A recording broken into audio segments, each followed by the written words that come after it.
Hey everyone, welcome to my channel. हम कर रहे हैं क्लास 8 के Cordova publication science chapter number 4 metals and non metals, और हम यहाँ तक कर चुके हैं। पूरा डिस्कशन हो चुका है यहाँ तक।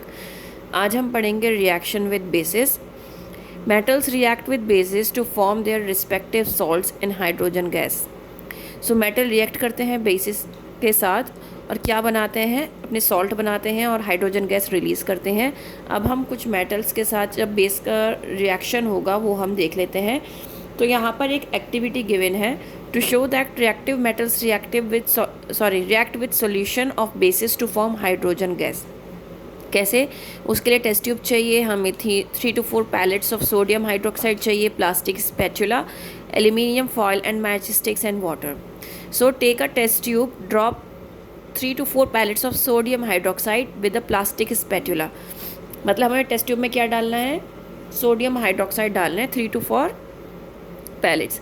Add some water and shake the test tube containing sodium hydroxide and water well. You have prepared a fresh solution of sodium hydroxide. हमने क्या किया? बेसिकली टेस्ट ट्यूब में एक सोडियम हाइड्रोक्साइड का सॉल्यूशन प्रिपेयर किया है, right? Add a piece of aluminium foil. अब हम क्या करना है, इसमें एल्यूमिनियम फॉयल का पीस डालेंगे तो हम क्या चेंज देखेंगे कि इसमें ना गैस बबल्स निकलने स्टार्ट हो जाते हैं। और जब हम उस टेस्ट ट्यूब के पास एक मैच स्टिक लेकर आते हैं तो क्या होता है, वो भी जब हम एक बर्निंग मैच स्टिक लेकर आते हैं तो क्या होता है, उस गैस में वो जो gas catches fire with the pop sound.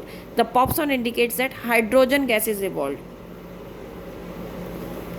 Gas catch करता है फायर एक पॉप साउंड के साथ जब भी आप कोई भी रिएक्शन कर रहे हैं लैब में, ठीक है? तो पॉप साउंड के साथ जब भी कोई रिएक्शन होगी तो दैट मीन्स वहाँ पर हाइड्रोजन गैस रिलीज़ हो रही है, ठीक है? उस रिएक्शन में हाइड्रोजन गैस रिलीज़ हो रही है। तो ये जो एक्टिविटी है ये बताती है कि सोडियम, पोटेशियम, एल्यूमिनियम रिएक्ट करते हैं सॉल्यूशन से, दैट मीन्स बेस से, और बनाते हैं hydrogen gas. Now reaction with non metals. अगर हम नॉन मेटल्स के साथ बेस का कोई भी रिएक्शन करते हैं तो वो कॉम्प्लिकेटेड होता है, ठीक है? वो हम हायर क्लासेस में पढ़ेंगे। इस क्लास में आपको नहीं पढ़ना है नॉन मेटल्स के साथ कोई भी रिएक्शन। नाउ डिस्प्लेसमेंट रिएक्शन क्या होती है? From the metal reactivity series.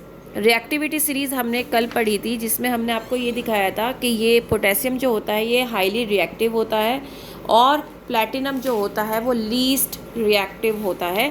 तो इसी रिएक्टिविटी सीरीज़ के बारे में ये बात कर रहे हैं कि जो मेटल की रिएक्टिविटी सीरीज़ है, we know that when a more reactive metal is added to the salt solution of a less reactive metal, the more reactive metal displaces the less reactive metal from its salt solution. अब किसी भी salt solution में आपने क्या किया, सबसे पहले आपने रिएक्टिविटी सीरीज़ के अकॉर्डिंग आपने लेस रिएक्टिव मेटल ले रखा है, ठीक है? अब वहाँ पर आपका मोस्ट रिएक्टिव मेटल भी है तो वो क्या करेगा, उस लेस रिएक्टिव मेटल को हटा देगा और मोस्ट रिएक्टिव मेटल उसकी जगह ले लेगा। तो ये क्या होता है, ये डिस्प्लेसमेंट होता है। मतलब उसने एक केमिकल रिएक्शन में जो कि मोर रिएक्टिव एलिमेंट है वो डिस्प्लेस कर देगा लेस रिएक्टिव एलिमेंट को, ताकि एक कंपाउंड फॉर्म हो सके, एक सॉल्ट सॉल्यूशन बन सके, ठीक है?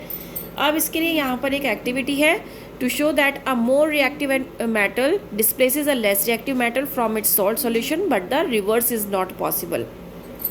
मतलब ये कि भाई लेस रिएक्टिव मेटल को हटाकर मोर रिएक्टिव मेटल आ सकता है, डिस्प्लेसमेंट हो सकता है, लेकिन रिवर्स नहीं हो सकता। ऐसा नहीं हो सकता कि मोस्ट रिएक्टिव मेटल प्रेजेंट है इक्वेशन में तो उसको आप क्या करो, लेस रिएक्टिव मेटल से डिस्प्लेस कर दो। No, it is not possible at all, ठीक है?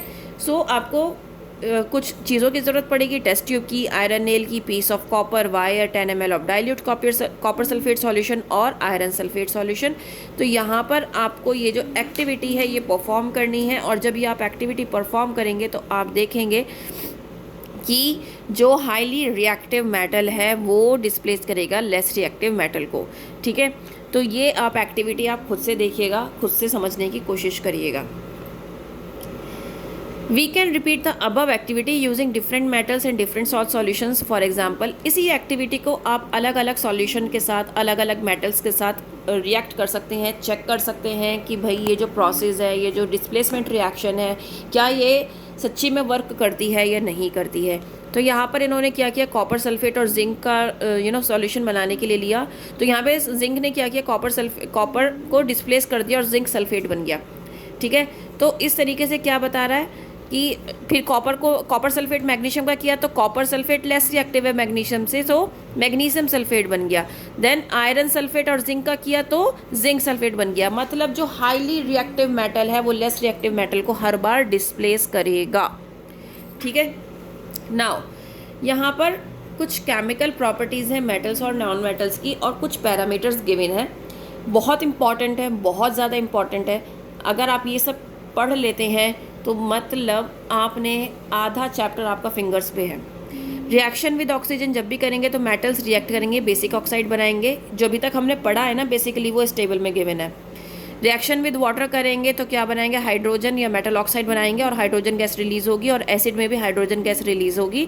और नॉन मेटल्स में क्या रहेगा, न्यूट्रल ऑक्साइड्स बनाएंगे और ये रिएक्ट ही नहीं करेंगे क्योंकि इनके पास with water under normal condition ये रिएक्ट नहीं करेंगे। और इसमें रिएक्शन विद एसिड्स में नॉन मेटल्स रिएक्ट नहीं करते हैं एसिड्स के साथ। बेसिस में हमने पढ़ा है कि ये कॉम्प्लिकेटेड है नॉन मेटल्स में, नॉन मेटल के केस में थोड़ा सा कॉम्प्लिकेटेड है, तो ये हायर क्लासेस में पढ़ा जाएगा। लेकिन अगर हम यहाँ की बात करें, मेटल की बात करें, तो यहाँ पर क्या होगा कि हाइड्रोजन गैस रिलीज़ होगी।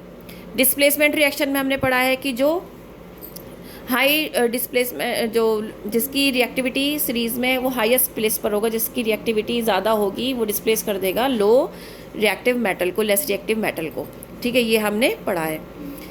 Then uses of metals and non metals, metals और नॉन मेटल्स के यूजेस हैं, ये आप खुद से पढ़िएगा। ठीक है, copper, iron, aluminium, gold and silver, platinum, lead, chromium, zinc, तो ये खुद से पढ़िएगा आपको समझ में आ जाएगा क्योंकि ये यूज़ आपको पता होने बहुत ज़रूरी है। ये हमने स्टार्टिंग से पढ़ते आए हैं, अभी हमने इस चैप्टर में स्टार्टिंग में ये सब पढ़े हैं, तो ये यहाँ पर समराइज़ करके एक टेबल बना दी गई है। नाउ नॉन मेटल्स में क्या क्या आता है, कार्बन है, ये हमने पढ़े हैं सारे अभी यूजेस। हमने इससे पहले जब हमने चैप्टर स्टार्ट किया था तो ये सारे यूजेस पढ़े थे।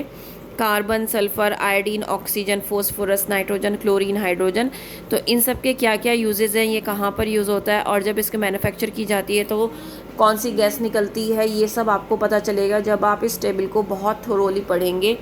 मैं तो ये कहूँगी कि आप इस टेबल को याद कर लीजिए। उसका रीज़न ये है, आपका ज़्यादातर चैप्टर इसमें कवर हो रहा है, और इसी तरीके से टेबल की फॉर्म में ही अगर आप अपने नोट्स प्रिपेयर करेंगे तो वो आपके लिए वेल एंड गुड रहेगा। वो इसलिए क्योंकि जब हम किसी भी टेबल को, और आप कह सकते हैं फ्लो चार्ट को याद करना आसान होता है बनिस्बत इसके कि आप प्रॉपर नोट्स प्रिपेयर करें, या फिर आप पॉइंटर्स बना के भी नोट्स प्रिपेयर कर सकते हैं, तब भी आप बहुत अच्छे से याद कर पाएंगे। उम्मीद करती हूँ कि यहाँ तक आपको समझ में आया होगा। नेक्स्ट वीडियो में हम कॉरोजन ऑफ मेटल्स करेंगे। ठीक है, अगर आपको समझ में आ रहा है तो please like, share and subscribe. Thank you so much.